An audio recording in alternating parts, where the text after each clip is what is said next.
hapon mga ungas. So bali maglalagay lang tayo dito ng ano.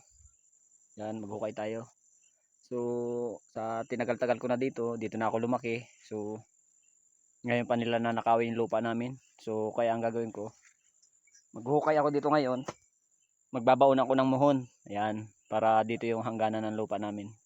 So malaki-laki pa yung pagtataniman namin dyan ng mga kamuti. Ang kinilang nila itong lupa namin. Ayan.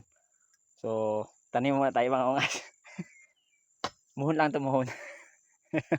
Mga ungas, so tapos na natin ibaon yung muhon. So kung mapapansin nyo, wala siyang nakalitaw. Sinadya ko talaga yan tabunan para hindi mapansin nung nang-aangkin ng lupa namin.